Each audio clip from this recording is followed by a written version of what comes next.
என் மனைவி நிழல் சக்தி இல்லடா, நிஜ சக்தி. நான் இன்னைக்கு நன்மை செய்ய வேணாம் அப்படின்னு சொல்லி என் மனைவி தடுத்திருந்தா என்னங்க இது?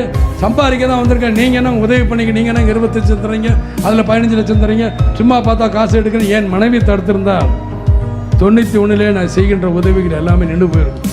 இன்னைக்கு வரைக்கும் தடுக்கலை. அதனால் நினைப்பேன், ஒருவேளை எங்கள் அம்மாவே என் சம்சாரத்து மூலிமா வந்துருச்சோ, அதனால தான் எனக்கு இப்படி ஒரு அன்பு கிடைக்குதோ அப்படின்னு நான் நினச்சிக்கிட்டு.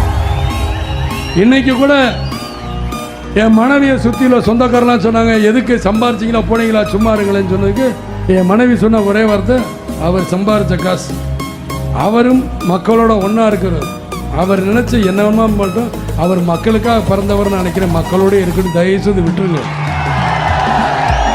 கணவனே கண் கண்ட தெய்வம், என்னை பொறுத்த மட்டும் மனைவியே கண் கண்ட தெய்வம் தான் நான் சொல்லுவேன் சார். அதுதான் சார் உண்மை. ஏனென்றால் பல வகையில் எனக்கு சந்தர்ப்ப சூழத்தில் எல்லாத்திலும் கை கொடுத்துருக்கேன் சார். எனக்கு எவ்வளோ இழப்புகள் வரும்போது கூட, நஷ்டங்கள் தொழில் ரீதியாகவும் மற்ற ரீதியாக வரும்போது கூட கவலைப்படுது.